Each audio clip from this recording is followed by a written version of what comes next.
This is all I want. That the love I have for you doesn't fade along with you. The reason that I ask, I've seen far too many friends walk away and not come back. I won't wash away like branches in rain. I'd rather be kindling in the light. Set me on fire like a firework. I wanna love you more as life goes on. So all of my days, my first again. My first again.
Hanging on for love, for you, you. I can't get enough of you, you. Feel that love, can you feel that love? Feel that love, it's unconditional. Fill it up, come on, fill it up. Fill it up, something spiritual. You know there's something in the water. Something in the water, just something in the water. You got that flame getting hotter. Flame getting hotter, flame getting hotter. Something in the water. Something in the water. You know there's something in the water. Something in the water. There's something in the water. Something in the water.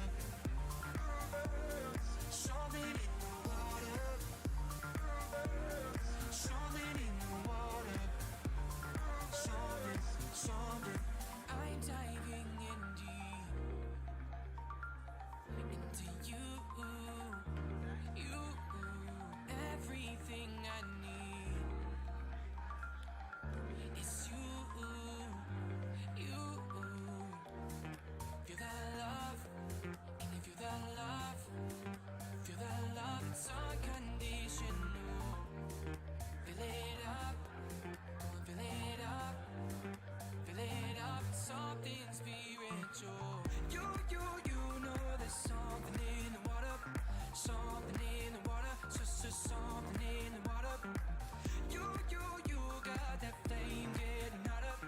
Flame getting hotter, flame getting hotter. Something in the water. Something in the water. You know there's something in the water.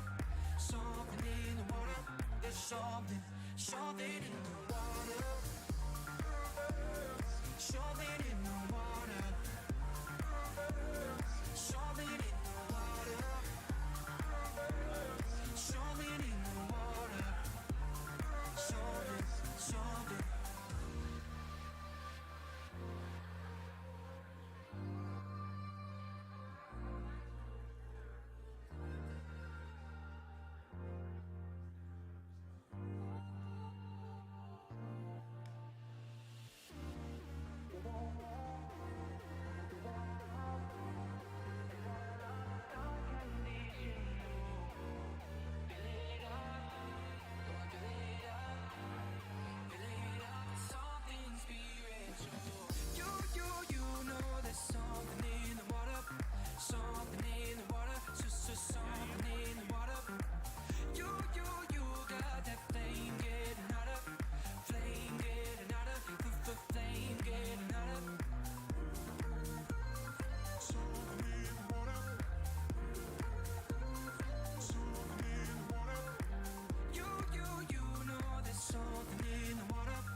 Shove it in the water.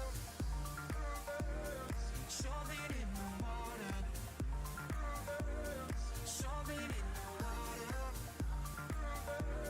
Shove it in the water. Shove it, shove it. Something in the water. Something in the water.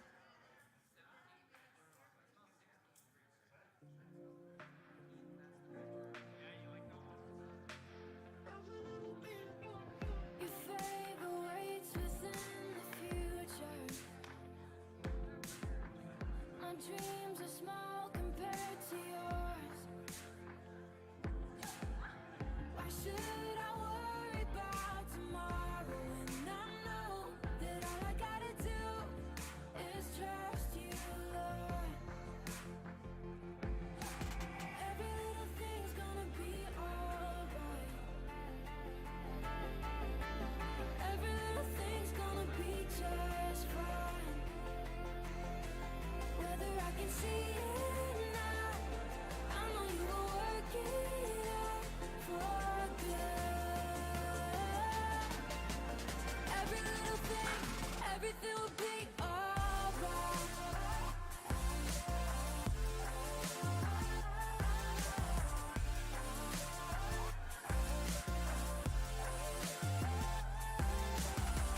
Behind the scenes and in the details, you plan the perfect way for me. Why would I dwell upon the roads and certainties when all I gotta do is look to you? Yeah, all I gotta do is look to you. Every little thing's gonna be alright. Every little thing's gonna be just fine. Whether I can see it now, I know you will work it out for good. Every little thing, everything will be alright.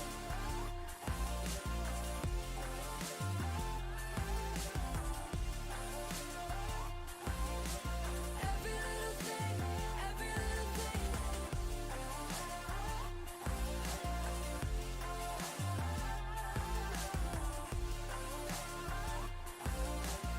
Every little thing, everything will be alright. Hey God, I know you don't need no one to advise you. You probably do a better job running the world than I do. I just thought I'd remind you, I've been trying to find you. It feel like Satan working overtime, times two.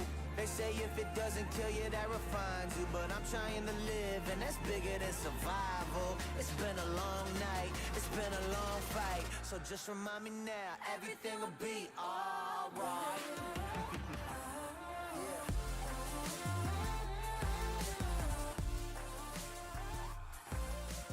Every little thing, every little Good evening. Hello, hello. G5 leadership. How you doing? Welcome to G5. Can we welcome our online audience as well? Yeah. It's awesome to be online, and it's really awesome to be here live in person at G5, right? So just before we get started, a few quick announcements because we do have an online audience. This is live tonight, and thank you to Tesla, Starlink, whatever you call that, right? So, amen.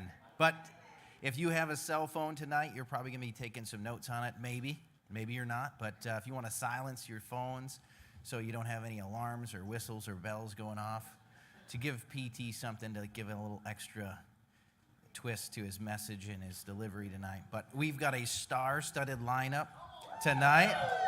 It's going to be incredible.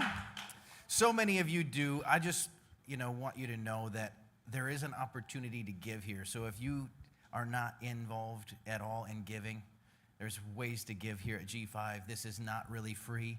It's free to get in. It's free to be here, but it's time, it's energy, it's resources. And if you feel led, whether you're online or here tonight, feel free to go ahead and make a little contribution to that. You can write it off in your taxes. This is kind of business, so if you're business-minded, you look for ways to do that. So I'm trying to help you, Seth. Thank you, buddy. But anyways, guys, we're fired up. Can you believe it's March? I can't believe it's March. It's unbelievable how fast this year is going. You all have your G5 conference tickets, right? G5 conference, online G5 conference. If you didn't get them, go get them. If you got them and you want to get more, you can get more, and then you can sponsor other people to come so we can give away more G5 conference tickets. It's going to be incredible. But, hey, we're going to get started. Well, your time is valuable. You came to the right place tonight to just get filled up, encouraged, and this is really a place where we love to equip people. PT and his family are they're doing such an incredible job with everything that we got going on here. But tonight we're going to kick it off with a visionary, a leader. Blake is, I say it all the time, but man, when you get around him, you just hear. I remember when I first started getting around, I was like, this guy's like, he talks like anything is possible. And the reality is he believes that anything is possible, right? So when you get around a visionary and you get around his parents, you see that this is where he's been, able to walk and been able to live in a place of possibility, not impossible, but possible. And so he's just a dreamer, he's a visionary, and I just get encouraged every time I get to listen to him. And so without further ado, I'm going to bring up my brother, Mr. Blake Goad. Check. Seth, do I need to do a Spencer and have it at 45 degrees exactly, or how does it need to be? No. For a lot of you that don't know, when you watch Spencer on Sundays on stage or Tuesdays whenever he sings, he acts like the mic has to be at an exact perfect angle for his voice to sound like an angel. So just, give him a hard time when you talk to him next time. But no, I'm just messing. But how are y'all doing, G5 leadership? Y'all ready to kick it off tonight? I'm excited because I'm not going to be terribly long tonight because I get to bring up somebody after me that a lot of you haven't heard from in a very long time. And you're thinking, who could that be? And I'm not giving it away until that person comes up. But, of course, I have to start off with a joke. Can y'all do a joke with me today? I'm pulling a new one out. So a man walks into a pet store and asks for a dozen bees. The clerk carefully counts 13 bees out and puts them on the counter. The guy goes, sir, that's one too many bees. He goes, it's okay, it's a freebie. How do you like that, huh? Here's another good one. Today at the bank, a lady asks, hey, can you help me check my balance? So the clerk pushes her over. So how many of you know in leadership it is very important to laugh? Laughter heals the soul. And I want to encourage you, if you have not laughed today, you're welcome. So what I'm so glad today, guys, I'm going to talk to you about something I haven't talked to you about in a long time. The last 6 months or so, I've really been hitting hard on talking about habits.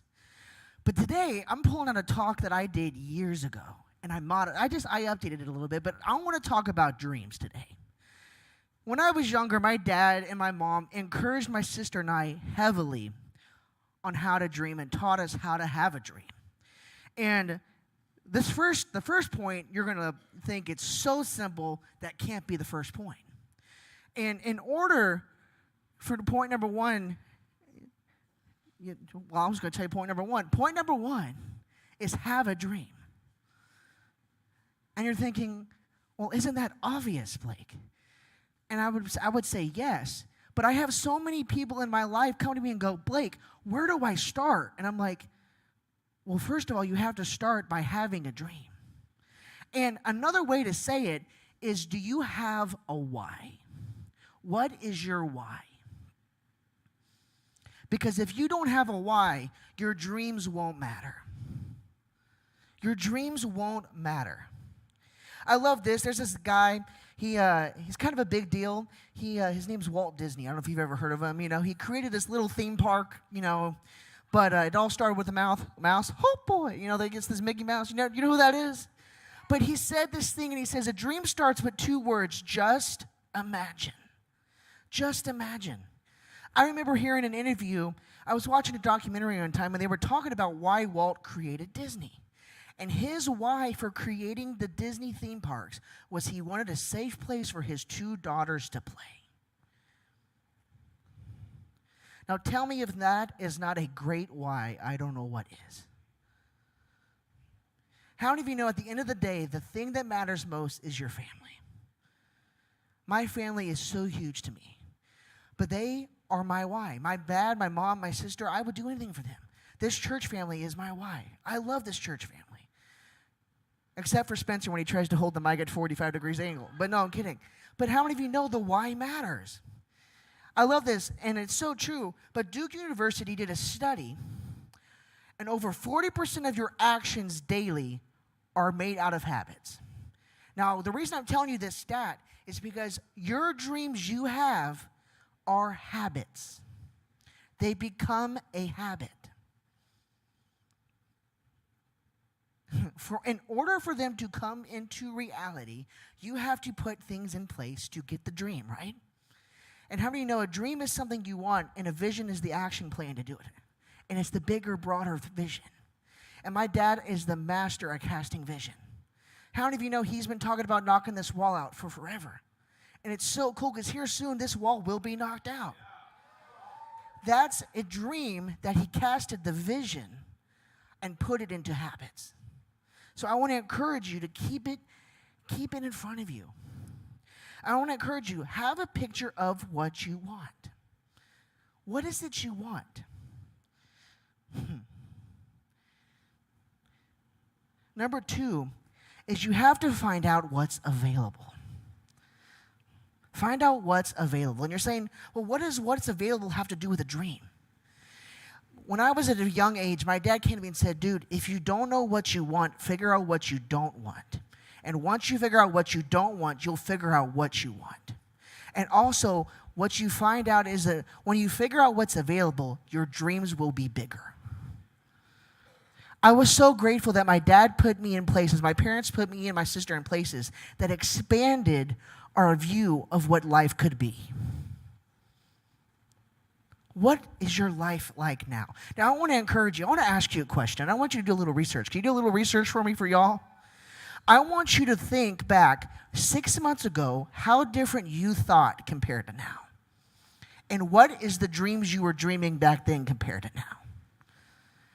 And I want you to go back 10 years, 20 years. Now, if you're younger than 20, think about when you're in your mom's womb, whatever you were thinking about, Thank God I'm older than 20 so I can remember what I thought about 20 years ago. But how many of you know what you thought about back then is not the same as what you thought now? The dreams you have now affect the dreams you have later on in life.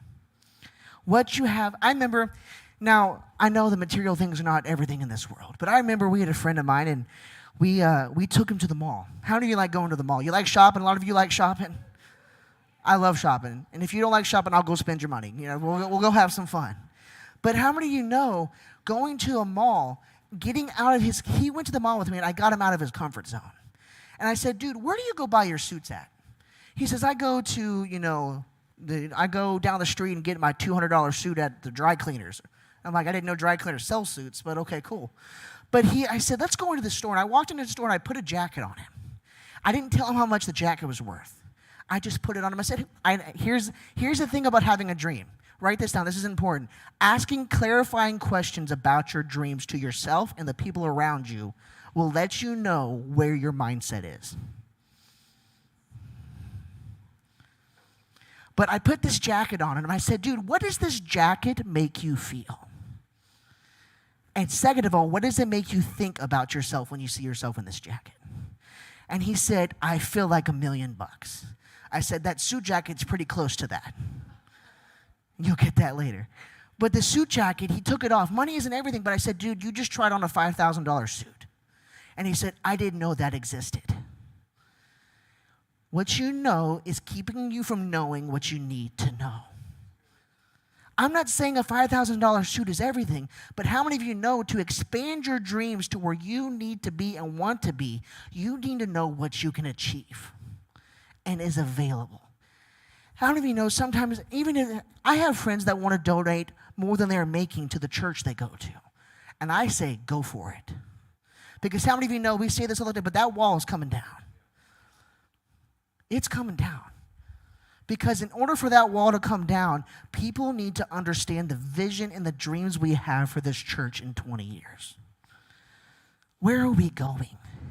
I want you to write this down. I want you to ask yourself this later. Where are you going? Where are you going? The greatest villain in dreaming is sedentary. The greatest villain in dreaming is sedentary. Another way to put it is if you're a couch potato. You know what I'm talking about? You sit around and do nothing all day.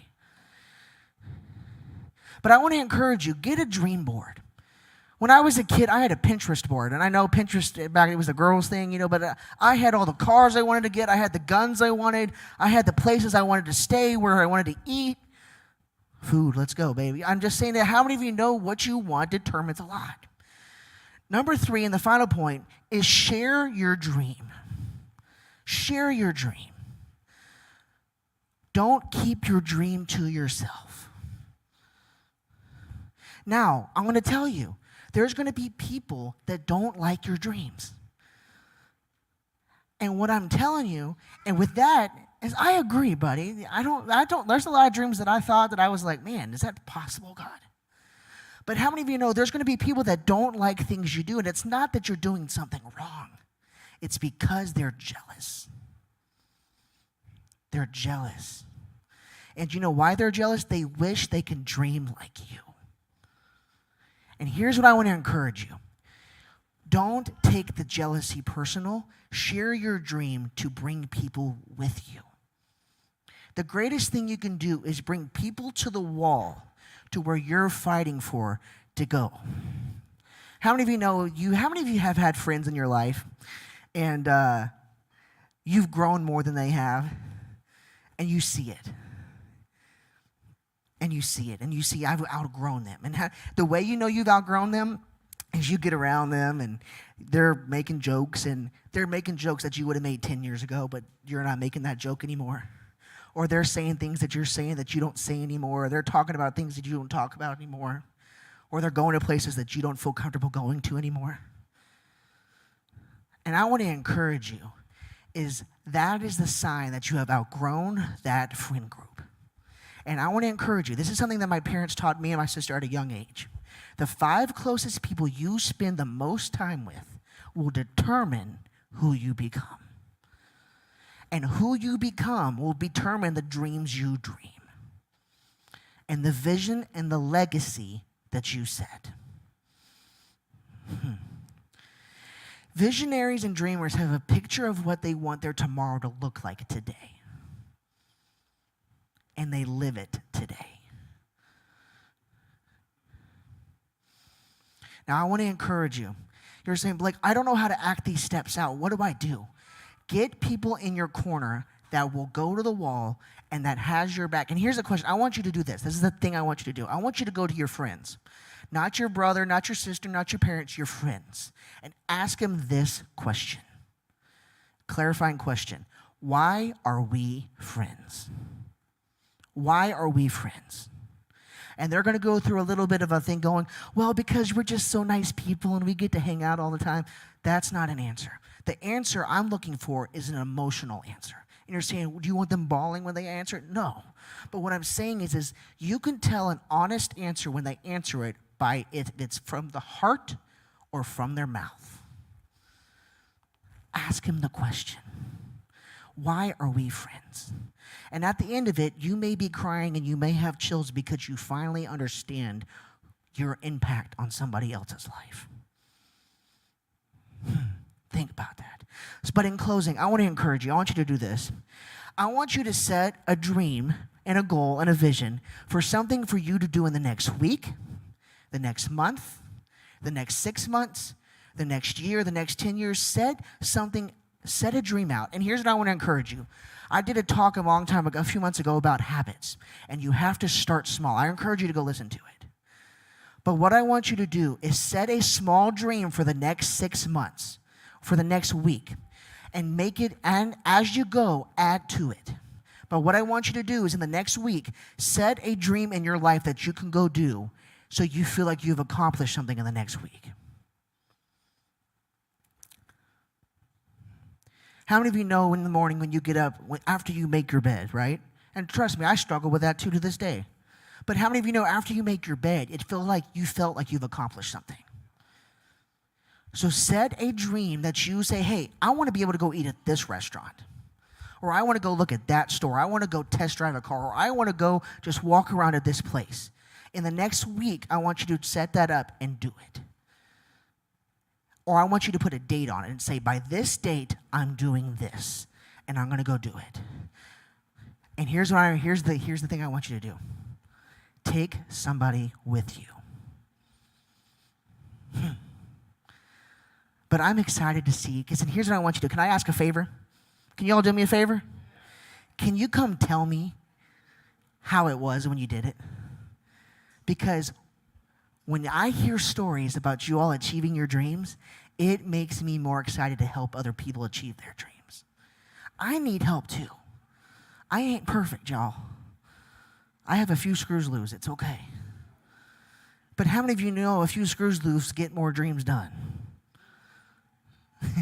But I'm so grateful because I have people in my corner that have my back, that help me achieve my dreams, to help me set up the dreams, and they help me. They come alongside me and go, hey, bro, you're getting a little off course. Let's come back over here. But that is important to have friends in your life that have your back. But most importantly, it is important to have friends in your life that's also your family. I'm about to bring up somebody that I'm sure we've caused more trouble to our parents than you will ever know. I have a lot of amazing friends, but she's truly my best friend. She'll probably deny that. She goes, you annoyed me in my entire life. I'm kidding. But she knows me better than anybody in this world does, and I know her better than anybody else in this world does. And she knows when I agree, bro. I agree. Can you tell her to stop giving me a hard time, please? No, but I know she loves me, and I love her so much, and I can't wait for y'all to hear from her. She doesn't do this too often, so will you please take notes, listen, encourage her, but most of all, give her a hard time for me. Will you please help me welcome my amazing sister, Bree Code?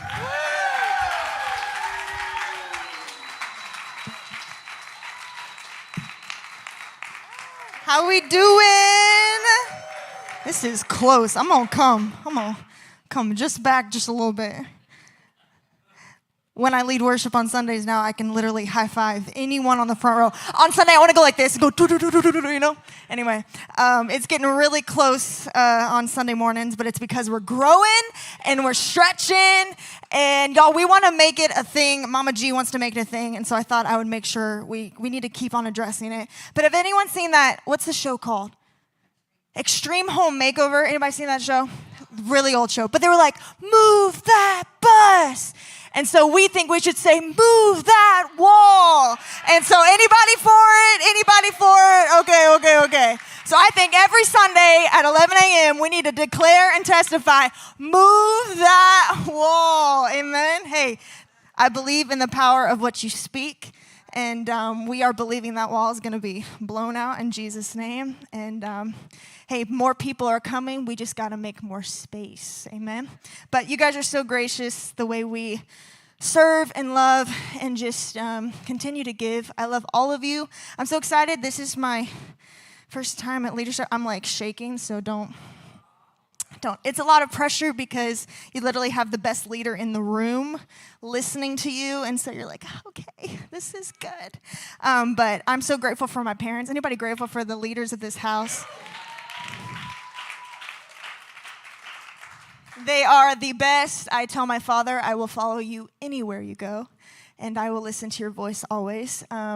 It is true, and it is tested. You know, there's power in voices, but if it's not a tested voice, it may lead you somewhere where God didn't intend. But if it's a tested voice, he's been through trials, and he's been through tests. And it's a tested voice, and it's strong, and it's pure, and so you're in a good place. But tonight, I want to dive in a little bit on the topic of leadership.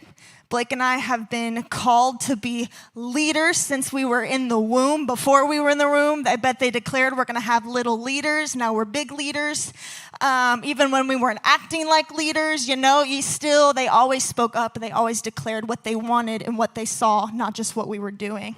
And so I just want to speak on the topic tonight of this is different than I thought. This is different than I thought. This is different than I thought. I was having a conversation with my cousin. Everybody knows my cousin. This is Pierce. I love him so much. 12, yeah. He's going to be 13 this year. Keep telling him to stop growing up. But I was having a conversation with my cousin, and it was probably one of my favorite conversations I've ever had. It was a good 2-hour conversation just about future and life and just God and just all the good things. And I said, hey, what's your word for this year? And he said, it's leadership.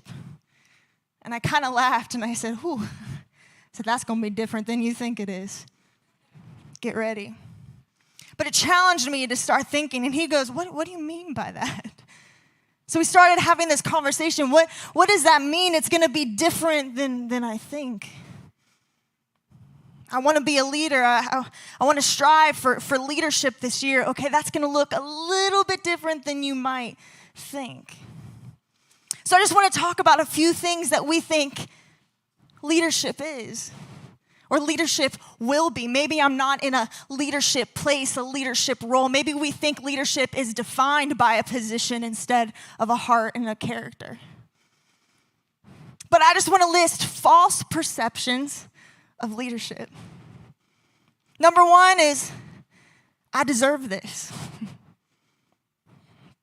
You think, well, I deserve this. I deserve to be a leader. I deserve to be in a position where people will listen to me and they will do what I say. I deserve this. But actually, the true thing of leadership will be, I will daily earn and steward this. That's the true perception of leadership. I will daily earn and steward this. Another perception, the false one that we have is, I will finally be seen. I've made it out of cleaning the bathrooms and I've made it on the platform. I will finally be seen. It's false. The true perception is going to be, I will spend my days making sure others are seen. That's the true perception of leadership. Not make sure I'm seen, make sure I'm heard. It's, no, get out there. I believe in you. I back you. I'm for you. I will stand in the shadows happily and support you. That's true leadership. Another false perception is, I will finally get the credit I deserve. Anybody think they deserve a little more credit than they are currently receiving? Well, they didn't see me do that. They didn't say, hey, good job. They didn't stop and say, wow, look what you did. You start getting this offense built up inside you because you're not getting the credit you think you deserve. Because you think you should be in this leadership role. But the true perception of leadership should be, I will constantly be giving credit away. Constantly. It's the place true leadership will put you in. Even if you did most of the work, you should be in a place of, no, we did this. We did this, not I did this, we did this. That should be the true identity of leadership. Not look at me, look what I've done. Look what you wish you could do. Look what you maybe could do one day. No, it's look what we did together.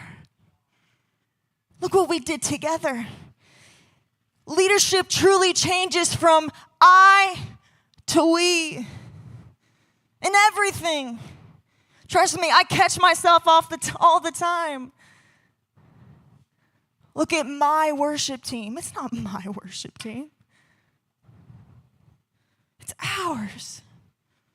It's ours.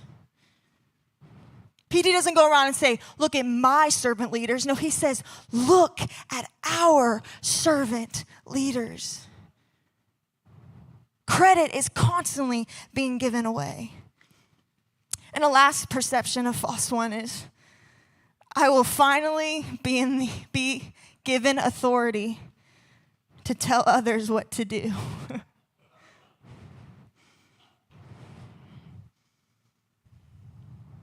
How many of you want to tell people what to do? Some of us are really good at it. We're really good at it. PT, he actually has to work with me and mom on giving things away, asking people to do things, because I'm just going to do it. I don't want to ask anyone to do it. I'm just going to do it myself. But the true identity of leadership should be more authority will mean more responsibility in doing instead of telling.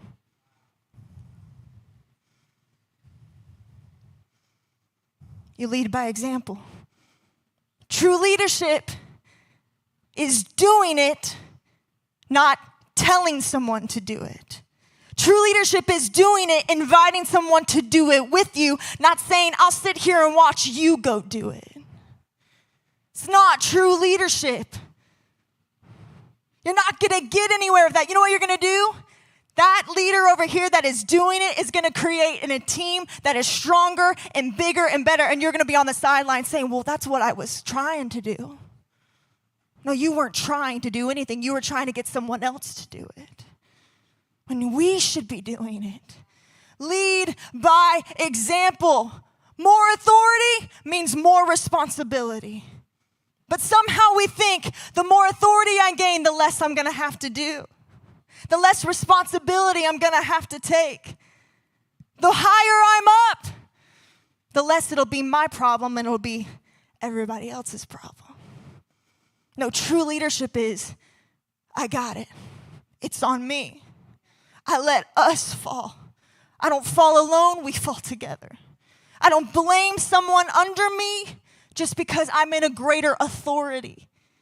No, I say, hey, we're going to take this on the shoulder as a team together. Authority without responsibility, it's completely empty.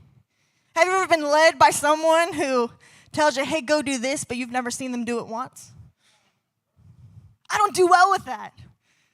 I grew up in a home where I wasn't told to do something I never saw my parents do first. My dad doesn't tell me, respect your mother, talk to her right. No, I saw my dad respect my mother and talk to her right, and then he said, join me in this. He led in authority because he took responsibility first. So many of us want the authority without the responsibility. And we judge leaders in a position of high leadership, and we go, man, why isn't that me? And I promise you this, you probably don't wish it was actually you. Because you don't know the responsibility they're taking. You don't know the prices they're paying. You don't know the sacrifices they have given to even be able to walk into this room. So many of you may be, I wish I could go in that green room. Do you? Woo. You don't understand the prices people have paid to be welcome into that space. My parents have been stabbed in the back time after time after time after time because we've let people in. People who wanted authority before they ever took responsibility. But there's people in that room that have taken responsibility, and because of that, they're stepping into authority. They've paid the price. They're continuing to pay the price. We want it. We want the position, we want the title, but we don't want the pain and we don't want the sacrifice. We want to ride the wave of authority and we want to get rid of the wave of responsibility. Especially my generation. Woo, we're the worst at it. We want the gain, no pain. We want it now, we don't want to wait. We want what our parents have that took them 25 years to work for, and we want it in 5 minutes. We're the worst at it. I'm scared for my generation, for the generation to come. There's no work ethic anymore. Luke 19:17 says, he said to him, well done, good servant, because you've been faithful in the very little, you shall have authority over 10 cities. He doesn't say, I've given you authority over 10 cities, now be faithful.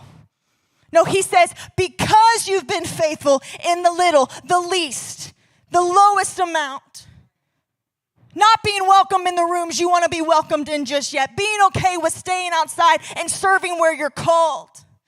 And waiting for the day of the invitation. Well done. Now I give you authority over 10 cities. See, even God is in order of this. It comes from him. He's saying this. It's not something I'm saying. It's not something G5 is saying. God is saying, no, this is how blessings happen. This is how it happens. I was thinking today, and just the word inheritance kept on flowing in my brain and just kept on hitting and hitting. I was taking a shower, drying my hair, and I was like, I got to write this down. But inheritance, it scares me. Especially my generation and younger, we're looking forward to inheriting what our parents have. You see, I have something incredible to inherit. I have an incredible last name, not because of the name, but because of who holds that name. And you see, I could ride the wave of my last name for days. It could get me into rooms. It could get me in front of people that I could never get in front of myself. But I knew as a little girl, I remember I said, I will never ever use my last name to get anywhere without earning the right to that place. My dad could be invited to so many rooms, and I could say, hey, I'm Brigo, do you know that? Will you open the door? Just because he's in there doesn't mean I get to be. I get to earn the right. You see, inheritance scares me because people are going to gain something that they never, ever worked for. They've inherited it. What does that mean? It says receiving money, property, or title as an heir at the death of a previous holder or leader. It doesn't say something they worked for, something their character actually, truly deserved. You know what it really means? It can be something someone just falls into. That's scary. Because a kingdom built on strength and honesty and integrity could fall into the hands of someone who lacks integrity and character. Because it's inherited. And in the olden days, sons would wait for their fathers to die so they could take the place. But they just wasted their whole life. It scares me. Ephesians talks about inheritance. And, we've inherited heaven. Isn't that cool? We have access. That's our inheritance. We get that. And God is so incredible at ordering this up. He says, no, this is yours because you've said yes to my son, because you die to yourself and you pick up your cross. This is your inheritance. And we get that. But I love this in Proverbs. It says this, an inheritance gained hurriedly at the beginning will not be blessed in the end. We want something before we actually are given it or ready for it. I've been there. I thought as a 14-year-old little girl, the Lord should use me in all the ways. I kept on saying, God, why? Why won't you use me? I have all of this. I want to do this. I want to do that. I want to do this. I want to do that. And he was like, whoa. You're not ready for the inheritance I have for you. But we want it quick, and we grab it before he was ready to give it. Have you ever wanted to give someone something, but they took it before you could give it? It ruins the whole blessing. You see, God has blessings for you, but if you take it before he gives it, it'll have the stench of me on it and not the smell of God and the blessing of God and the hand of God. See, all I'm trying to say is we have this idea of leadership and we want it and we think we're ready for it. When God's saying, no, it looks completely different than you think it is. It's more, how can I serve you than how can I be served? It's, hey, what can I do for you than, hey, this is what you can do for me. So that's why I challenged Pierce. I said, it's going to look a little bit different. It might be a little bit more lonely than you think it is. You're not going to be popular. You're not going to be the one everyone's calling saying, ooh, let's invite Pierce everywhere. No, because he's standing up for what he believes in. It's different. You think, oh, someone in the spotlight, they must have 20,000 friends. No, we may have one we trust. It's different than you think it is. So before you go to reach for it, make sure you understand what you're getting yourself into. I've come home many nights. Dad, I don't know about this leadership thing. I don't think it's for me. Because I got to love people who hurt me. I got to say hi to people who've stabbed me in the back. I got to go up to people and say, I love you despite what you think of me, what you've done to me. I don't know about this leadership thing. When something's not my fault, I still got to take responsibility for it. I don't know about this leadership thing. You can ask him. I walk into his room and say, based on tonight, I don't think it's looking good tomorrow. Just going to let everybody know. So many times I say, I'm really glad you're the pastor, not me. It's hard. It's challenging. It takes sacrifice. It takes less of you and more of God. You try to be a leader without Jesus, good luck. He's the greatest example we had. You know, Jesus waited 30 years to be set loose into what he truly knew his calling was. Even Jesus had a waiting season. Even Jesus had a trial period. God said, hey, not yet. Not yet. Not yet. He's the Son of God. He could do anything. You maybe can do so many things. But when God releases you, it's different. Wait on the Lord. I promise you, it'll be better than you think and imagine. I'm going, so I'm going to just quickly end. But I do just want to say, just let your character walk in first before you ever let your title or your last name. When people see me walk in, I don't want them to think, well, there's Bree Goad. I want them to think, hey, there's the girl that loves and has joy and celebrates and works hard and leads when nobody's watching. That's what I want people to see, not my last name. Hey, do you know who I am? I don't care if you know who I am. I want you to know who he is, and I want you to know who I'm serving. This is it. This is different than I thought, but it will produce more fruit than I could ever imagine. That's it.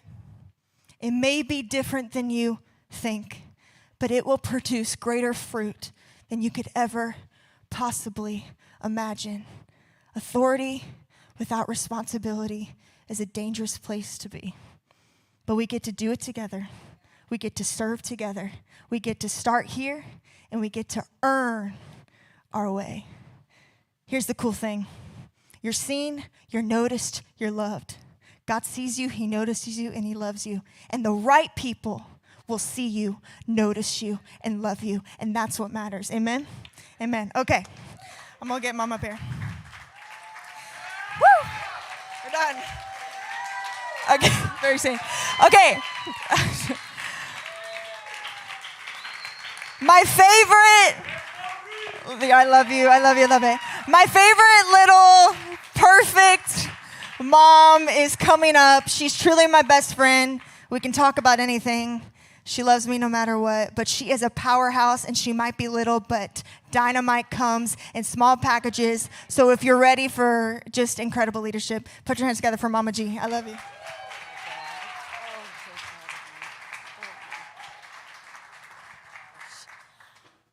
Gay Goad, wow.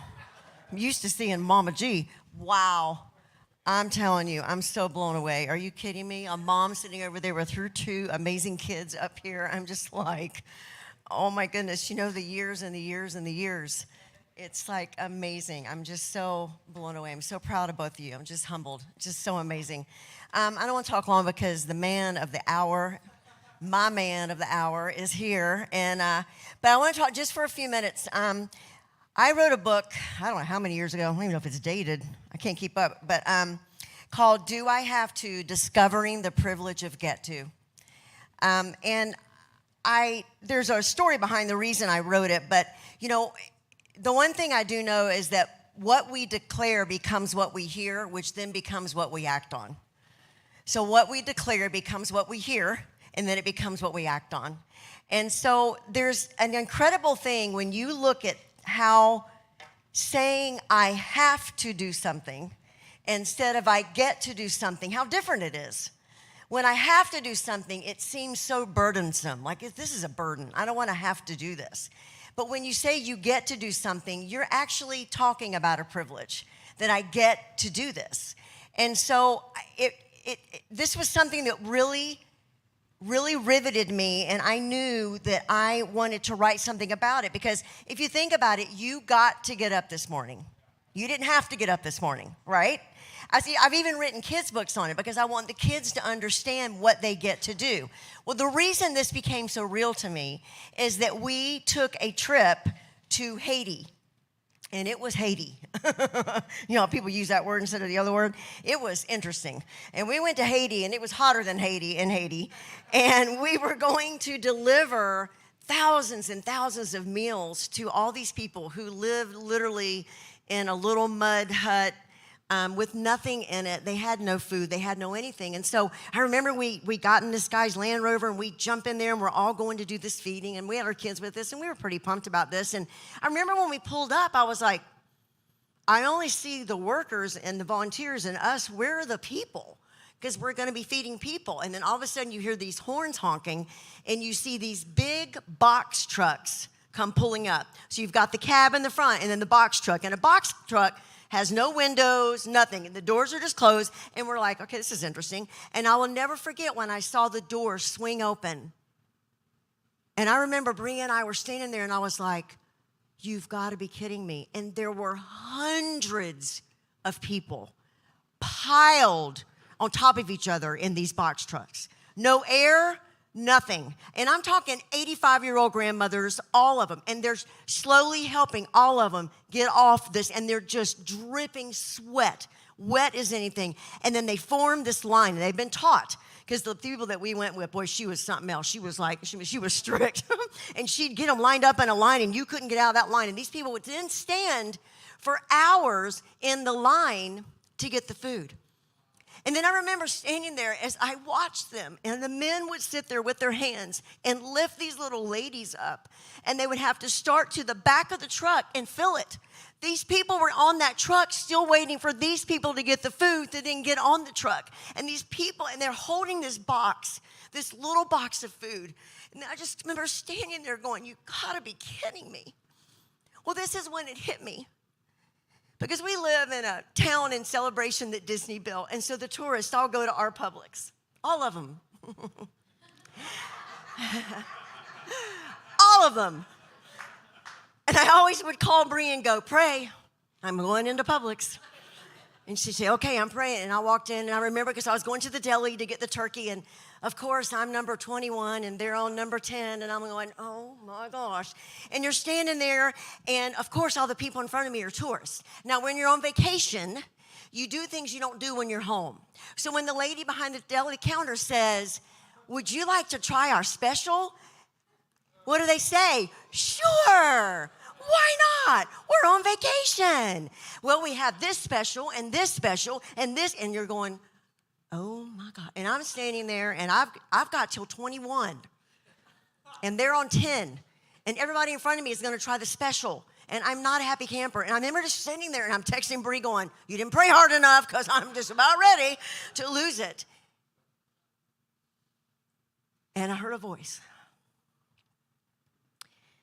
Said, check me if I'm wrong, but you just got to leave the home that you own. You just got to get in a car that you own. You just got to get out of the car with money in your wallet that is yours. You got to walk into a grocery store and stand in line and wait for your turkey. Did you have to walk and get on a box truck just to get one box of food? No, you did not. You got to go do that today. And I said, that's it. And I started, and I wrote this book. And in our home, it became what we talked about. We used to travel as a family all the time. We would go everywhere, and every week we would catch ourselves. We go, come on, we got to go to bed. We have to get up. We have to take a 6 o'clock flight. And somebody out the floor would go, whoa, wait a minute. We get to take a 6 o'clock flight. I'm challenging you. I'm going to challenge you this week. Catch how many times you say you have to do something instead of you get to do something. Now, I want to make a little thing here and be aware. You start teaching that in your home, your kids are going to catch you. Whoa, Dad, wait a minute. We get to go to church. We don't have to go to church. We get to get up tomorrow morning. We don't have to go. And we catch ourselves all the time. We were somewhere the other day, and PT said something. He was on the phone with somebody, and he goes, yeah, well, I have to go do a talk or something. He goes, excuse me, I'm reframing that. I get to go do a talk. And it was like his 8th one that day. It's amazing what it'll do when you change how you look at things. You know, and in the book, there's so many things in here, and I'd love for you to get it in the kids' books I have. And if your kids are like an advanced reader, you really want this because it really will challenge you. But one of my number one things I love, and number one, is that you get to unlock people's potential.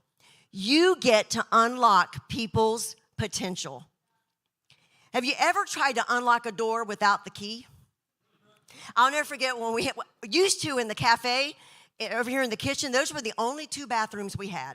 And I remember we were in church and someone came running in and they came in to get us and they said, these men need to go to the bathroom and the door's locked and we don't think there's anybody in there. We're bamming on the door and bamming and there's nobody in there, but the door got locked somehow. And I remember we probably ran and got Josh, who knows, but I don't know. But one of it, we're in there.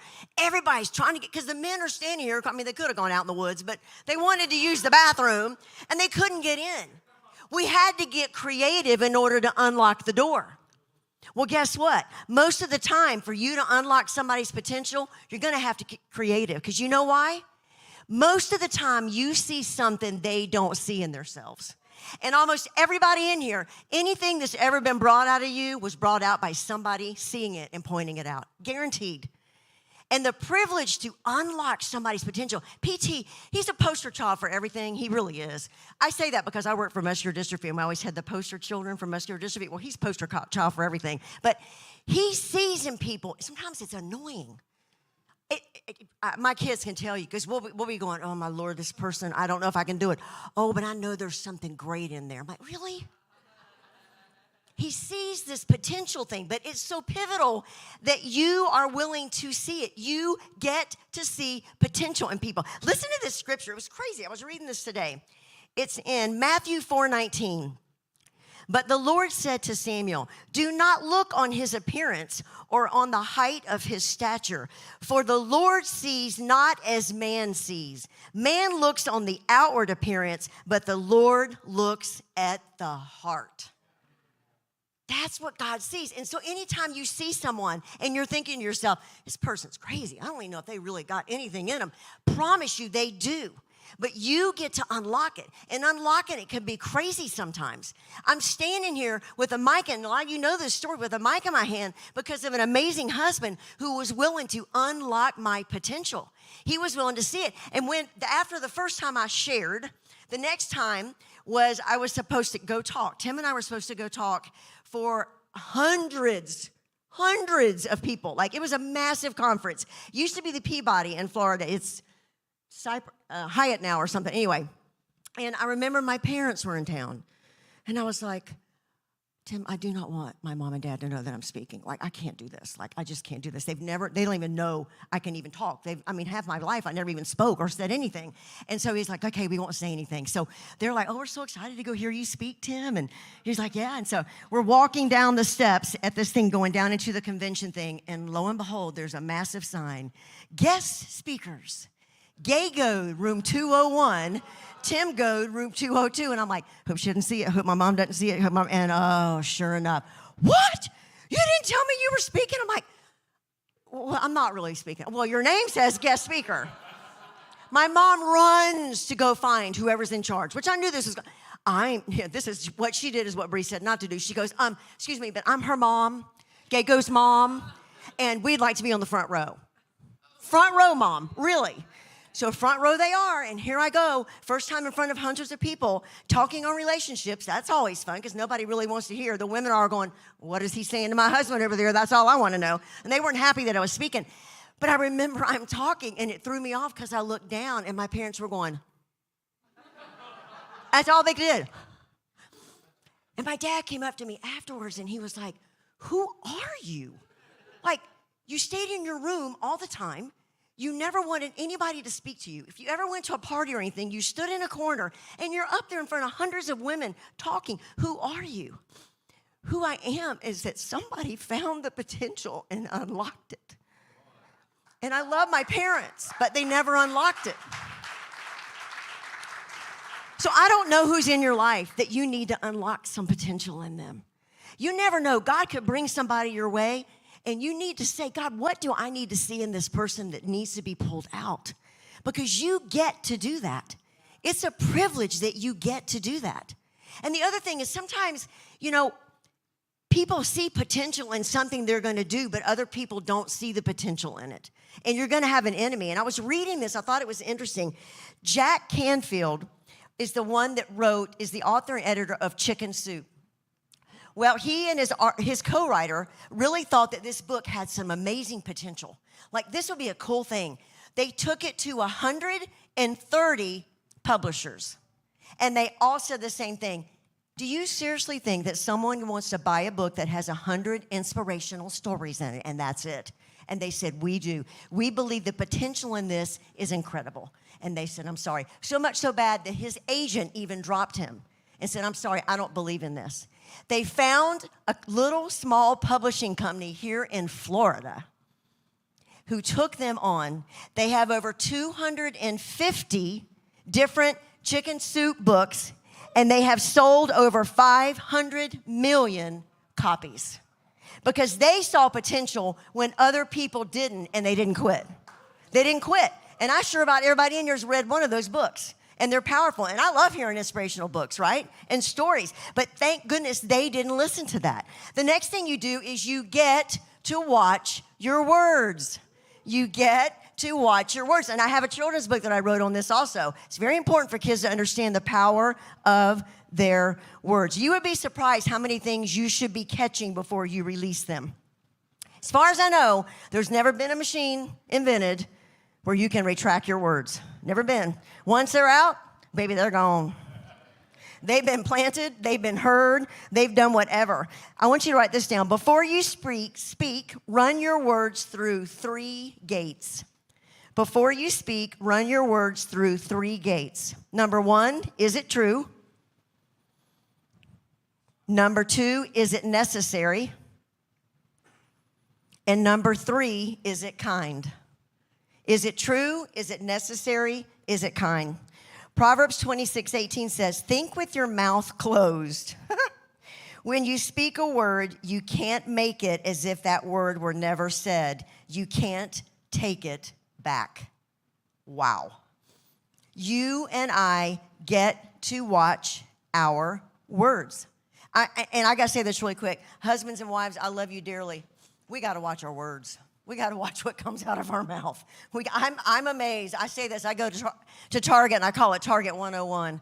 I just sit and listen to these couples and how they speak to each other, and it blows my mind. The lady asked this man to go get something while she stood in line, and he came back with something different. And instead of her just saying, oh, babe, I don't think you heard me right. I wanted you to get this. My gosh, the poor man, he was like a little whipped puppy with his tail between his legs. She went off on him. Oh, my word, you're such an idiot. Can you not hear? Let me see your ears. They need to be clean. Can you not hear what I said? Did I not describe it enough? And everybody in the line, and I'm just sitting here going, I can't imagine what it's like in their home. You get to watch your words because once they're said, you can't get them back. Ephesians 4:29 says, do not let any unwholesome word come out of your mouth, but only words that are helpful for building others up according to their need. You get to watch your words. You get to speak up to people. Bree said this. This was huge for us in our home. And I'm telling you, if you're a mom and dad, I'm begging you, speak up to your children. Do not speak down to your kids. Speak up to them. Watch your words and what you say to them. We didn't get up every day and call our kids names and labels. No, we're like, you're a warrior. You're a princess. You've got what it takes. You're a leader. You're going to be able to do this. We would speak up. And when anytime we had to maybe correct them, and I'm going to get a little tip here, always correct in private and praise in public. Please. Always. So we would correct in private, but we would always be up about it and go, listen, I know you probably didn't mean to do this, but there is a consequence for this, and this is what you're going to get because you're such a leader, but this is what happens. We always spoke up. You get to watch your words. You get to watch your words, and you're going to be put in situations where you're going to get to watch them. I got put in a situation, we were going to a conference to speak, and I'm almost done.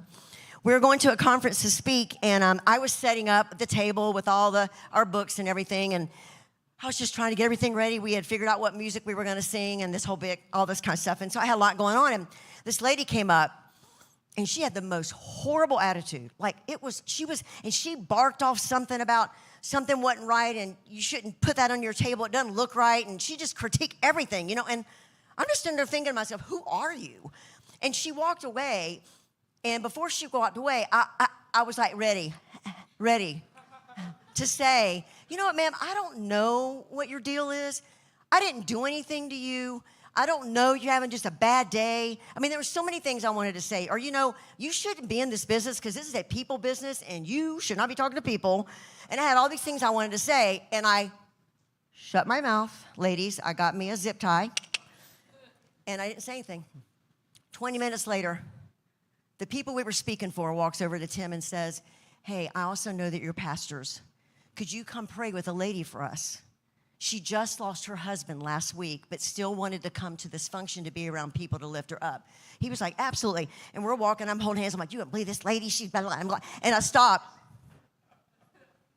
And it's the lady that she wanted us to pray for because she had just lost her husband. What if I had not watched my words? It taught me a lot. One thing I'm learning is you don't know what people are going through. You really don't. And you need to watch your words. Last thing real quick is you and I get to be grateful. Get to be grateful. Gratitude makes sense of our past, brings peace for today, creates a vision for tomorrow. Gratitude makes sense of our past, brings peace for today, and creates a vision for tomorrow. See, what you're blessed with diminishes when you stop acknowledging it. What you're blessed with diminishes when you stop acknowledging it. You and I get to be grateful. I'm going to end in this. We taught our kids to be grateful, to watch their words, to watch their attitude, and to understand that everything we're called to do, we're just going to say, God, we're going to go. We're going to do this. We're going to be grateful for it. And we got asked to go speak for this company in Las Vegas. And it was actually a double booking. We were also supposed to be somewhere else that Bree and I wanted to be, which was not Vegas. And it got double booked. And this other thing ruled over us going to that. And so we had to cancel it. And we got to fly across the country to Vegas, which was woohoo, so exciting. And we found out that instead of them being hundreds of people we were going to speak to, they were going to have 25. 25 people. Now, understand, we were used to speaking in front of the Coliseums and we're going to speak for 25 people, and I don't want to be there, and I've got an attitude, and I'm not grateful at all. I'm not grateful to be in first class. I was in first class and wasn't grateful at all. I was like, I don't want to be here. I don't want to go to Vegas. Everything that happens in Vegas is supposed to stay in Vegas. I don't want to stay in Vegas. I don't want to be in Vegas. And the whole time, I'm just mad. We go to the front desk, and we taught our kids something you should teach your kids: always read name tags. I didn't even want to read the lady's name. I didn't care what her name was. I didn't want to be there. And it was an old dinky hotel. I'm like, couldn't they put us in a better hotel than this? I mean, I was just, everything in my mind was just, blah, blah. And so we go down to speak. He goes, you ready? I'm like, oh, I'm just so ready to do this. Let's go in this little teeny room with 25 people and speak. And I get up and I speak on You Matter. I just want you to know that you matter. You matter. And I did a whole talk on You Matter. Inside, I didn't want to be there. I'm telling them they matter. I don't think I matter. And I get off the stage, and a lady comes running down the hallway, and she grabs me. And she said, I don't know if you know me. I met you a while ago. I just want to let you know I'm so grateful that you came here today. because she said, you don't know it, but I tried to kill myself this morning. And I didn't go through with it, so I decided I was going to do it tonight. And a friend called me and said, before you do anything crazy, go to this meeting with me. And she said, you stood up and told me that I matter. And she said, you've changed my life, and now I know that I matter and I want to live. See, when you're not grateful and you don't have the right attitude and you don't understand that you get to, you don't have to, you miss blessings that God wants to give us. You get to, you don't have to. Thank you.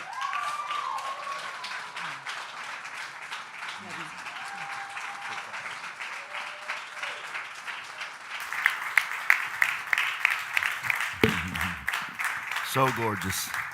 Yeah, why don't you stand back up again and wave your hands and say real loud, I'm excited. Come on, stand up and stretch and say, I'm excited. I'm excited. I'm ready. Yeah. Hey, you better get around me because I'm going somewhere. Tell yourself that right now. Are you ready?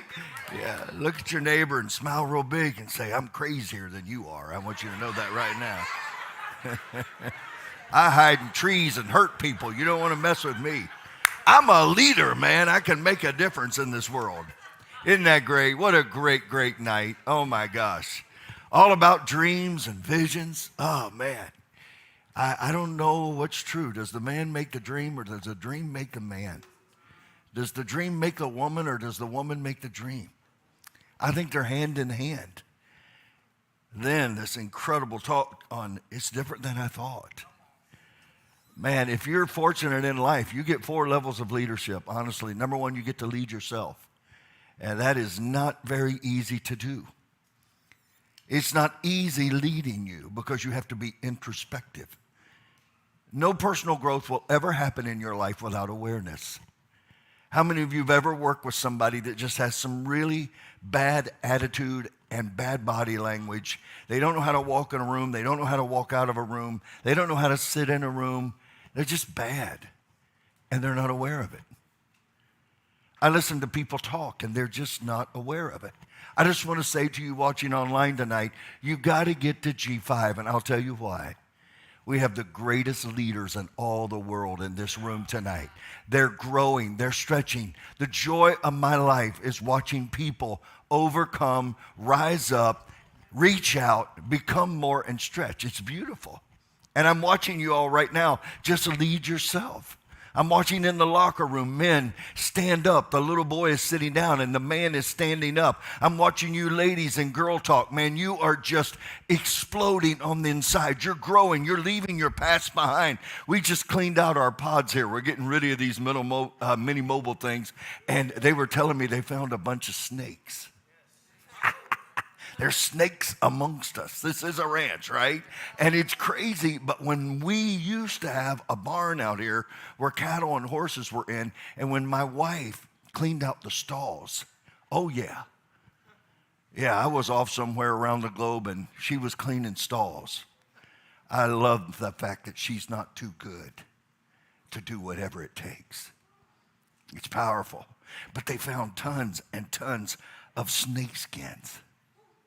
How many of you know sometimes we got to step out of our old skin and step into the new you, that you can be a difference in this world. And there's not an age beginning and not an age ending. It's right now. You know what? When our children were small, I never talked to them like they were little children. I spoke to them like they were adults. I spoke with love and compassion and kindness and gentleness and firmness. If you're going to be a leader of children, can I tell you, stop talking to them like they're little tiny little nothings. If you treat them like they're tiny little nothings, they become tiny little nothings. If you treat them like they're giants and they're warriors and you speak up to them, you'll change their life forever. You ever get around somebody and talks to a child, oh, how are you? I'm going to tell you how you're going to be in about 3 seconds if the old me comes out. Why don't you talk to them and say, I'm so proud of you. You'd be amazed. Children will rise to the level of expectation, love, and respect that you show them. I apologized to my son one day in front of my friend Carlos Wood. He looked at me. My son was 4 years old. I apologized to him. I said, Blake, I'm so sorry. Daddy made a mistake. Please forgive me. And he later pulled me off the side and he said, what did you just do? I said, I apologized to my son. He said, I've never seen that done. He said, why would you ever apologize to your son? I said, because I want my son to learn how to apologize when he's wrong. And apologizing doesn't make you smaller, it actually makes you bigger. It doesn't make you weaker, it actually makes you stronger. Lead yourself well. We're going to raise leaders here that are going to change the world, and you're already on your way. And I'm so proud of you, watching you grow and stretch. Look at you crazy people out here at G5 on a Wednesday night when I know most of you, it took you an hour and a half to get here. It's amazing. People will drive 3 hours to get here, and I can't get somebody to drive 10 minutes down the road. Oh yeah, I came heavy tonight. Is that all right? Yeah, I'm all in right now. Anybody as fired up as I am? Yeah. Now, I'm not fired up because I've had a great day. Did you hear me? I've actually had some really big stuff I've had to deal with today.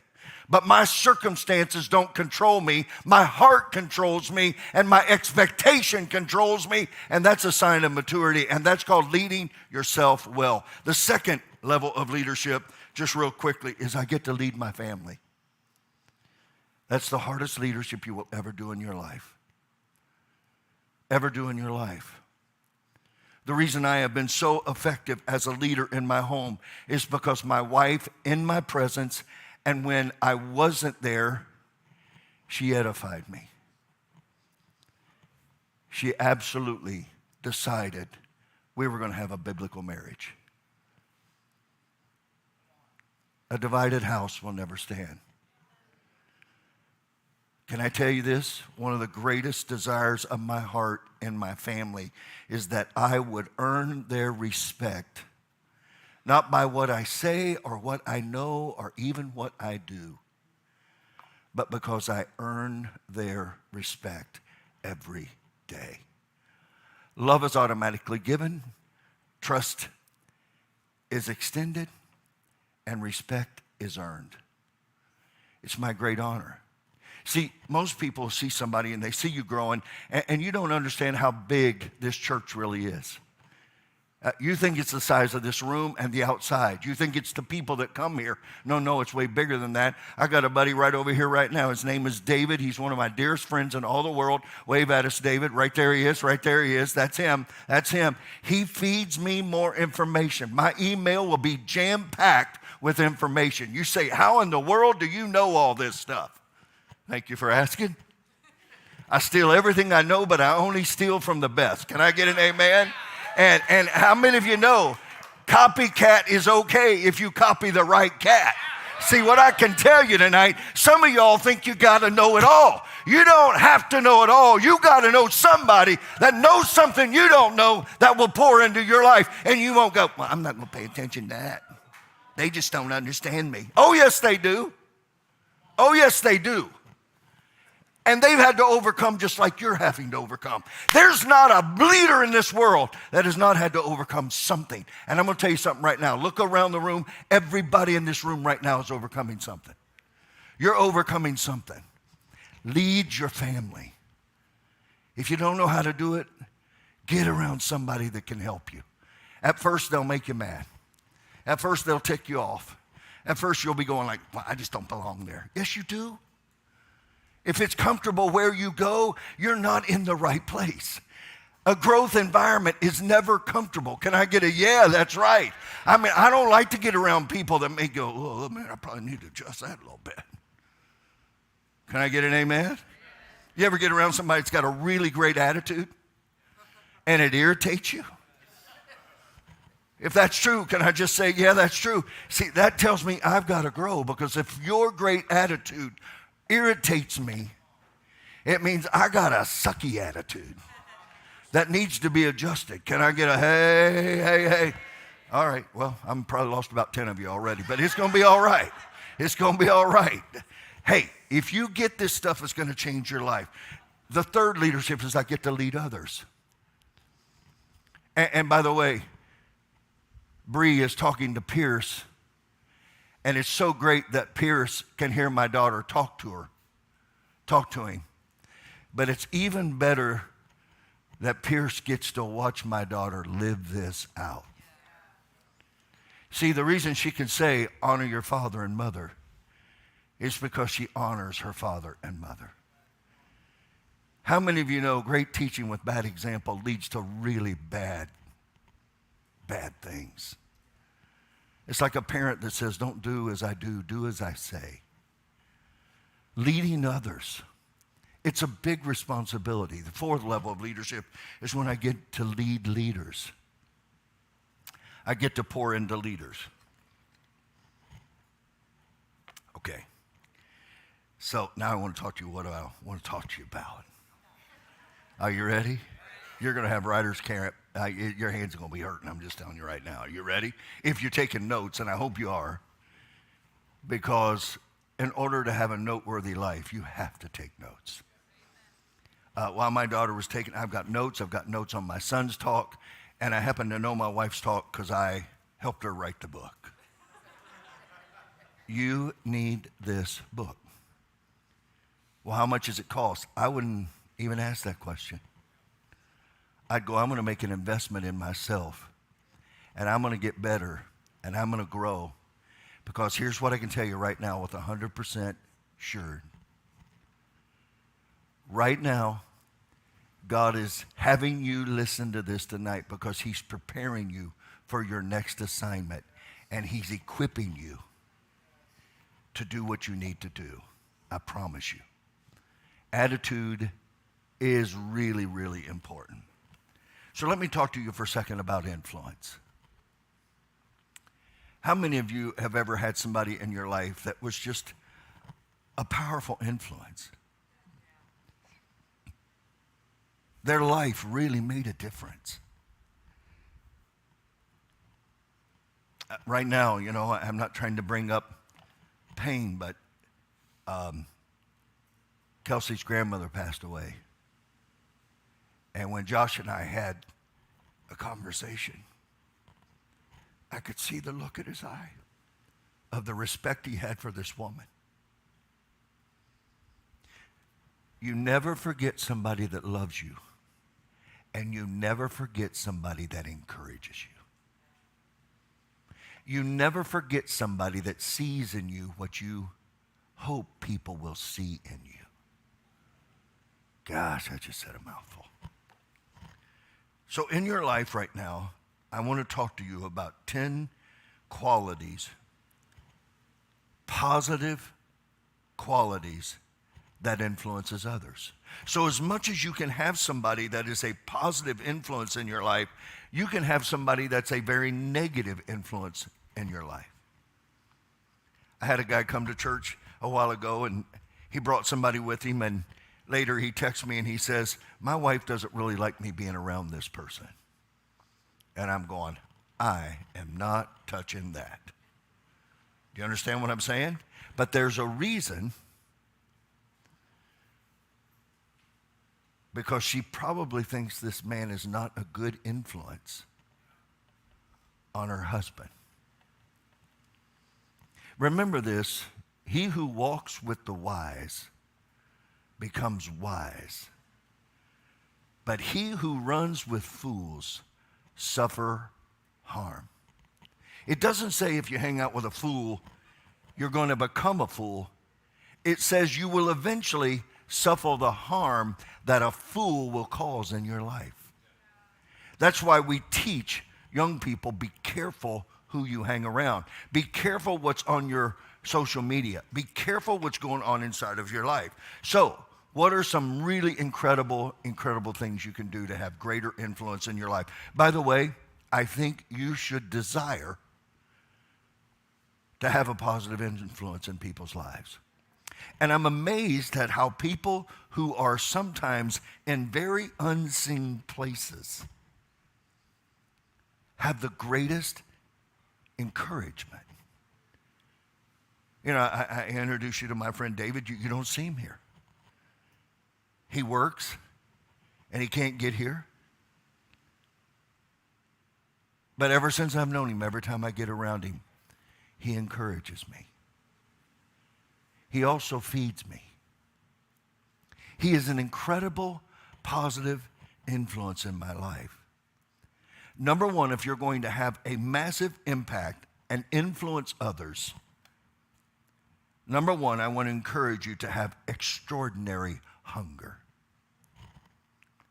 Extraordinary hunger. When you get around a leader that has influence, you're going to see that they're hungry to learn, to grow, to change.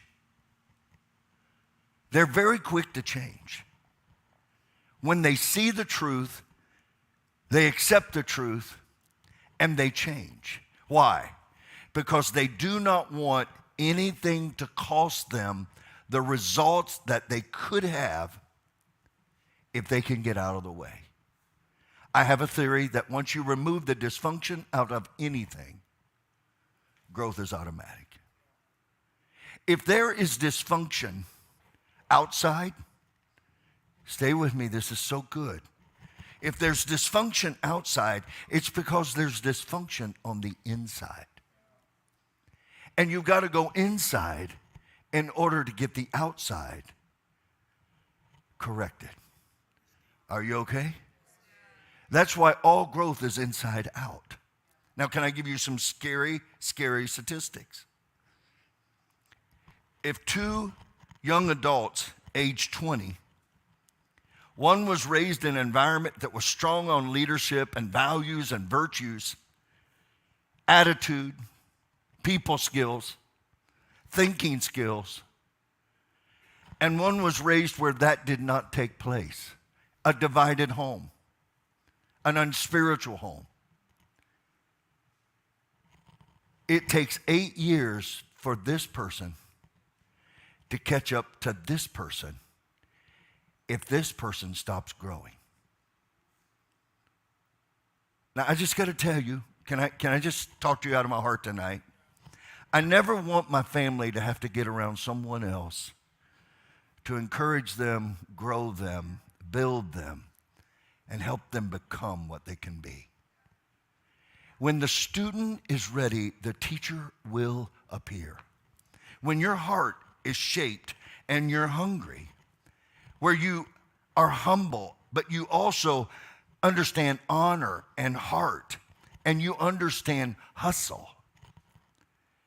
If you understand that as a leader, if you're going to have any impact and any influence on somebody's life, hunger and drive set a leader apart from a follower. I'm going to say that one more time. Hunger and drive set a leader apart from a follower. Leaders have this insatiable, this overwhelming hunger to make something happen. You can watch leaders when they walk in.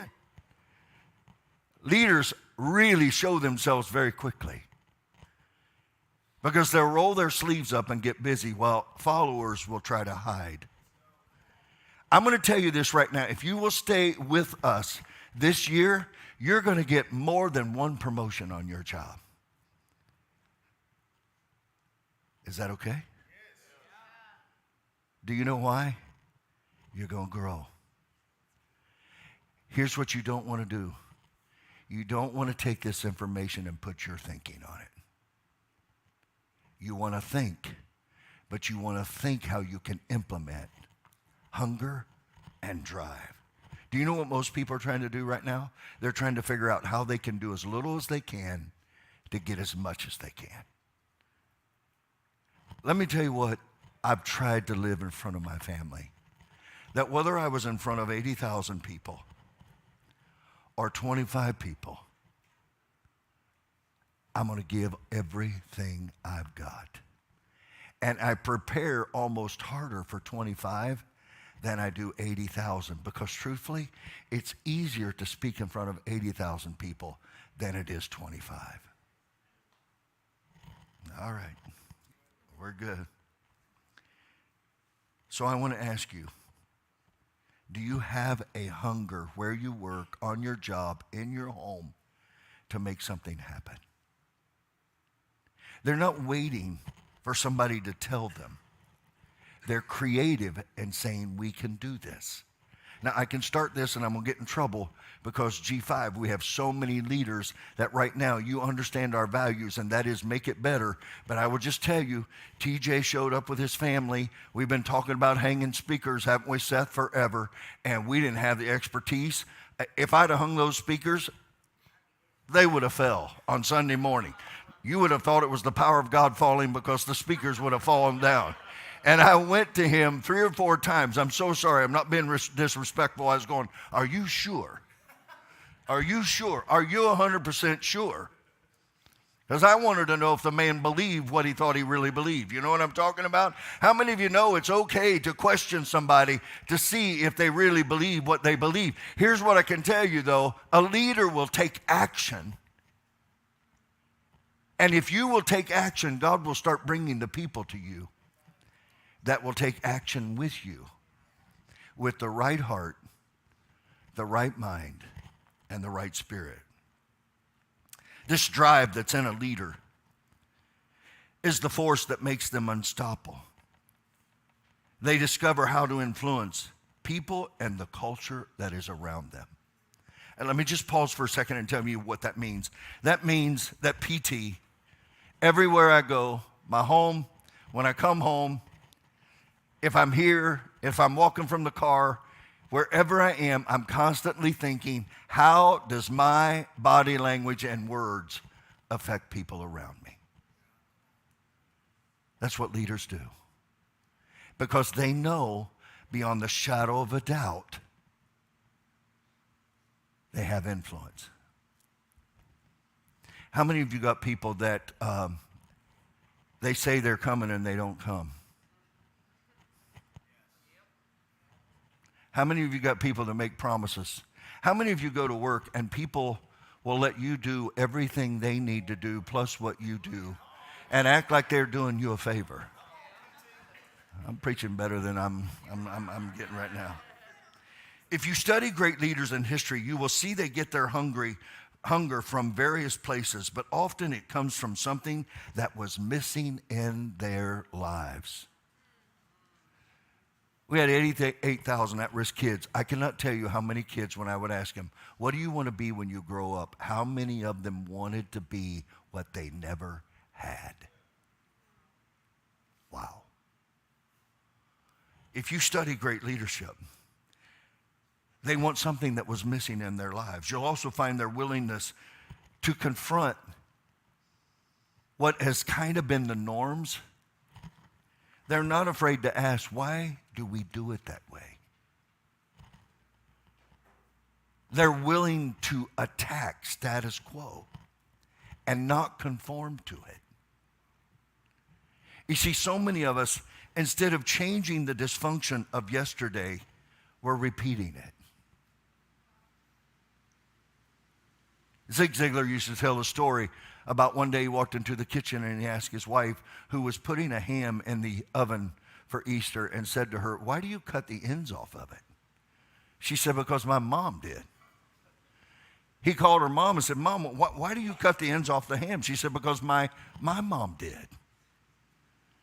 They called the grandmother and found out the reason she cut the ends off the ham was because her oven was too small.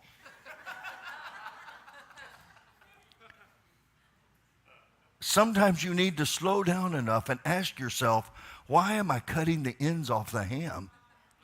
And challenge, you know, people always come here now. By the way, can I tell you what's going on here at G5? This is so cool. We have mega churches coming here now to study our processes.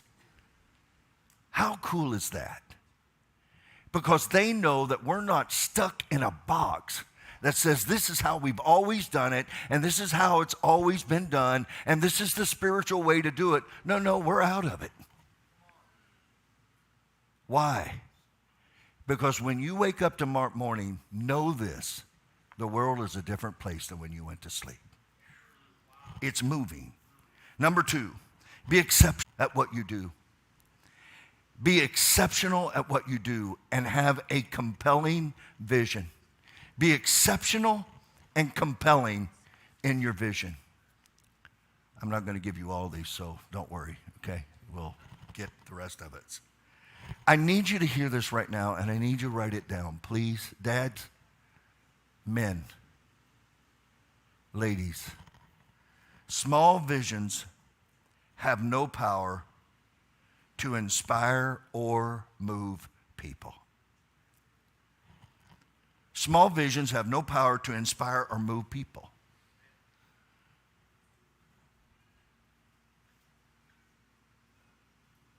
I used to have an organization that was in 180 nations, and we took a holistic approach at touching lives. And I got to tell you, I'm so grateful. Orlando's in this room. God brought him. Oh my gosh, what a gift you are. And he works with the homeless, with Jesse and a lot of you others. Junior, I know you and Heidi, and a lot of you. Becky just cooked all day Saturday to take the food out. And I'm wanting to right now. Can I cast some vision with you? I want to buy a deep freezer, and I want to stack it full of food. So if you guys need food, you can just call me up and I can go, hey. Raviola on its way. How many of you know that's a vision, right? But I would go into these nations and I would do more than just feed, because how many of you know you can give somebody food, but if you teach them how to get it. And I got to remind you, in leadership, the Bible says the poor will always be with you. So in your life right now, you've just got to ask, how do I get better at influencing others? And the way I get better is I get a greater hunger and I get an exceptional, compelling vision. Instead of just influencing others, you'll be fighting. Listen, small visions have no power to inspire or move people. Instead of influencing others, you'll be fighting for their attention. Wow. If you want to unlock an extraordinary life, you have to have big dreams. My son talked about it.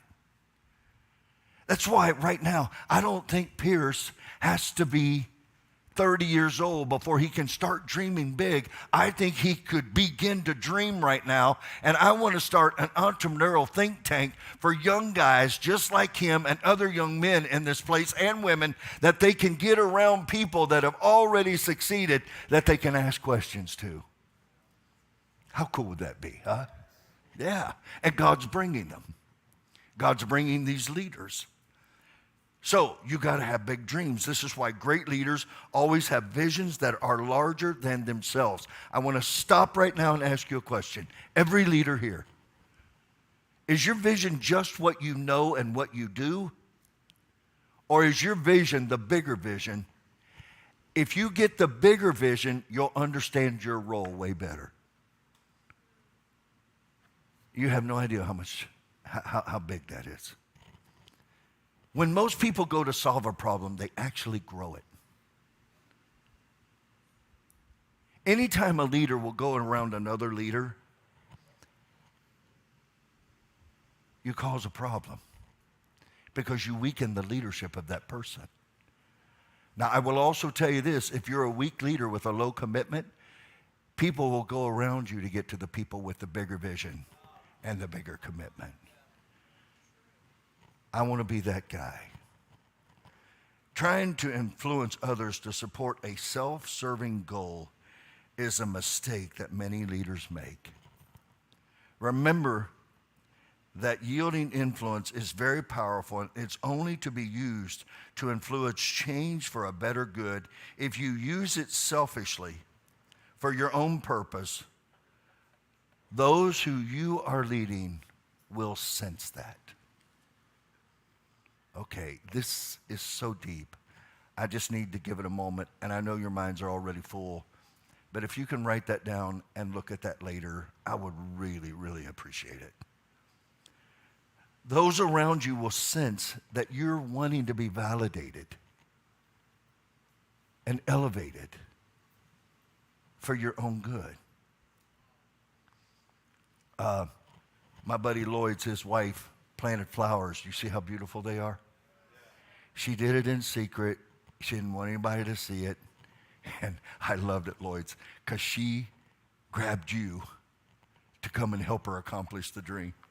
It's amazing what we men do for women, isn't it? I mean, it's just like the craziest thing I've ever seen. So if you really want to stand out and influence others, your vision needs to capture and grab their hearts, their minds, their energy, their emotion, and you've got to be able to grab a significant number. If you see it too small, you'll touch it too small. If you see your wife too small, if you see your husband too small, you won't respect them, you won't honor them. When I got around Gay, I saw in her, it almost scared me what I saw. And by the way, she's doing so much, it's amazing. We haven't even scratched the capacity that this woman has. And I know you were going to be like, oh no, man. No, I'm telling you. She's written 16 books. She speaks. It's amazing what God's doing, what she does around here. Our children will tell you how much she works. By the way, it's a joke in our family, and I believe in the Bible, so hear me, okay? And I believe that you're supposed to remember the Sabbath and keep it holy. But if you were around our home, it's not uncommon that we're working 16, 18 hours a day. If we're not working in it, we're working on it. And some of you need to take some time and work on your vision and not just work in it. So if you want to stand out, grab it. It must be the vision of how life can be made better for a group of people. Everyone's life gets better because we do what we do. That's what a servant leader does at G5 Church. You absolutely raise the temperature and the bar and the experience for every customer that comes through that door. Yeah, people that come to church here are customers. And we get to provide them the service that we want them to feel.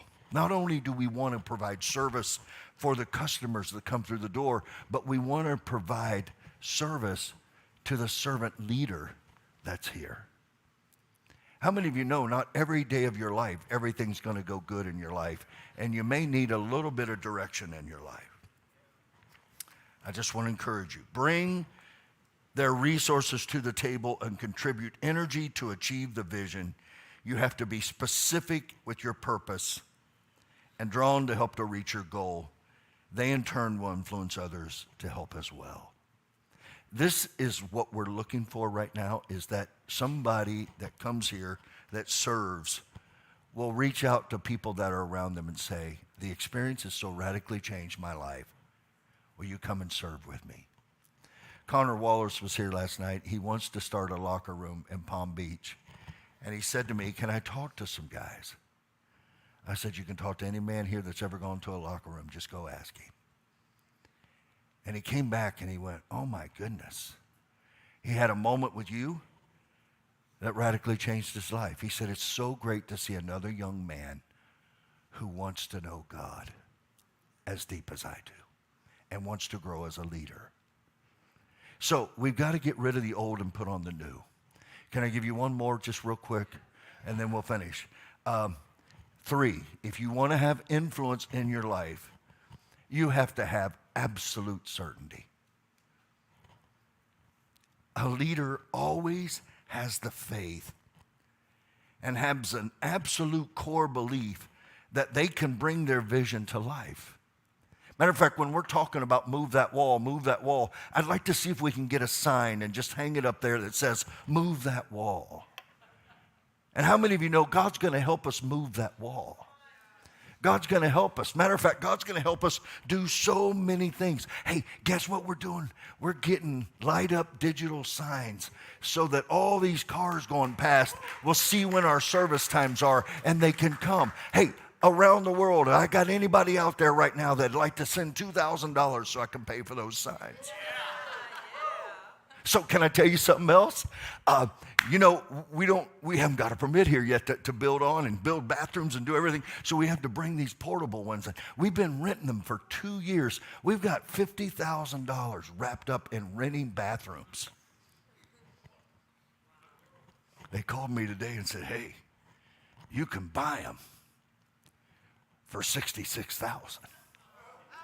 Well, can I tell you, we're going to need these things because we're going to have events going on all over this cotton picking property and lives are going to be changed. And I just said, you know what? God's given me the faith to believe that his people are going to pour in and we're going to be able to pay these bathrooms off and we're going to be able to move forwards. They're going to be air conditioned and nice and fresh. Ladies, you're going to love it. They're going to be gorgeous. It's going to be beautiful. We're going to build a canopy over so the rain and the sun doesn't hit them. We're going to have the classiest bathrooms in Davenport. I'm just telling you right now, I'm so fired up about it. And you know what? It's a lot of money, but how many of you know I'd rather go 2 years from now and have something that we own than give that money away? And so right now, we're just going, Lord, give us creative finances, and you're going to help us do it. Would you put your faith with my faith with absolute certainty that my God shall supply all of my need? And by the way, I'm believing God for that in your life. And he's going to do it. The true power in belief and influencing others always starts with conviction. Conviction. Certainty is what shapes human beings. It's one of our 6 human needs. Did you know that? Certainty is so crucial. It's a component in how to influence people. Do you walk in confidence? It shall be done. You can count on me. Anybody own a company that people work for you that you struggle believing their word?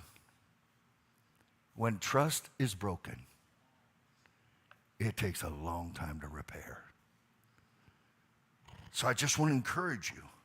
Uncertainty, doubt, fear are the biggest impediments to influencing others. I'm going to say that again. Uncertainty, doubt, fear are the biggest impediments to influencing others. Truly influential people understand that fear of not following their vision is greater than any fear associated with it that of moving forward. Oh my goodness. Leaders understand that not following their vision is greater than any fear associated with moving forwards. If you ask me, Tim, do you have any nerves about anything? Yeah, it's not obeying God. And it's not moving when he says to move. And it's trying to keep others down in order for me to stay comfortable in my skin. Let me tell you what God's going to do for you, and he's going to do it for us here. Are you ready?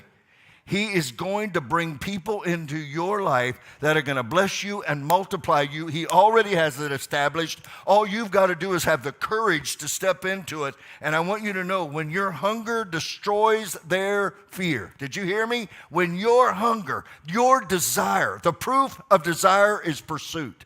And if you right now are going, I am hungry, I'm going to have a family, I'm going to have a marriage, I'm going to have finances, I'm going to walk in health, I'm going to walk in power, I'm going to walk forward in victory, we're going to watch God do this thing. And by the way, Sunday morning, get ready. We're getting ready to put a list of needs that we have here in our technical department because we're going to go to a whole nother level. I don't know if you've experienced it or not, but when you walk in here and worship is going on, it sounds like a cotton-picking stereo. You can't even believe it's live music. We fought 10 years for that. Do you realize that? Where we're going is going to be cray-cray. It's going to be cray-cray. The world's going to walk through those doors and go, you Christians know excellence. And let me tell you, it's more than money, it's heart. We get way more out of everything that we've got going on than everybody else gets. Do you know why? We've got giant hearts that are making a difference because you know what? We know that our actions and our heart makes all the difference. Is that true in your company? Is that true where you work? Is that true who you are when you walk into where you are? Do you know that you're called by God to walk into every area of your life and to serve and dominate? Not to control, not to manipulate, not to become a victim, not to say, look at me, but just through your example and your influence, you're showing who Jesus really is. If you really think about the greatest leaders, and I close, their passion is infectious. Their passion is infectious. You've never seen an incredible leader say to their team, I'm not sure we can do this. Maybe I'm not the right person for the job. An incredible leader engages those around them by acting in complete faith. You can count on me. You can count on me. We got this. I'll remember when others forget. I'll do when other people let go. I will serve when it's not convenient for me. They use their fear to push them even harder, and the conviction is their key to influencing others. We together are going to make it happen. I want you to understand you're already a person of influence. I want you to know that you're a person that is already making a massive difference. If I can, with God's help, cut through the noise of your mind and the past way that you've been trained to think, to start thinking the way that God thinks, renew in me, you get ready for what God can do. Do you know most of us are shaped in our thinking by a lie? A lie that says you can't, you're not enough. All I'm trained at is this. Let me tell you what's going on in corporate America. They no longer are hiring from big college schools. They're going and finding workers who can think creatively, and they're putting them in the field because they want fresh ideas and fresh thinking, not old training. Can I ask you a question? Just me and you, and I close. If I could help you change your perspective on your life right now, on your gift, on where you are, what would you do? You know, I have the privilege, I work here on the ranch, and Bob comes through every other day or sometimes every day on his bike, 81 years old, pedaling his legs off. And I just look at my wife and I go, that's my future. He's still got big dreams. Don't ever let him get you cornered and have him start telling you about his dreams, because you'll be there 2 hours. I'm telling you right now, oh, I want to write a book. I got a book. And every now and then he'll, hey, PT, I got this challenge. And he's a student at 81 years old. And he goes, how should I handle this? And I'm just going, yeah. And he goes, oh, you have no idea how much you've helped me. And he's off and he's peddling again, And I'm just like, oh my God, I'm going to start calling you the peddler, man. It's just amazing. But I looked at my wife and I said, that's me. Can you imagine your next 40 years? You see, here's what we got to do, okay? I'm going to embarrass my, what are you to me, a nephew? Here's what I can tell you. I have no idea what you are. I'm sorry. I know your brother's your father. My brother's your father. Anyhow, here's what I can tell you. Nobody said you had to be smart. Hey, I killed this thing with passion, okay? I'm telling you right now. Yeah, low IQ and high passion, all right? But can you imagine with me right now, in 10 years from now, where this young man can be? If he'll stay humble, if he'll walk highly before God, if he'll get the right mentors in life, if he'll stay away from this world and the garbage that it does, can I tell you what's going to happen? It's going to blow his mind. I'm telling you, you don't know in this room, there is an anointing being released. Come on, you got to get here. Because God has got big, big plans for every one of our lives. He's not done with you yet. He's just getting started. I love you more than you know. Get out of here and go get some sleep, okay? I love you more than you know. I'm sorry, nephew. Please forgive me. I love you. I'm going to get better. It's so fun. I'm going to grow.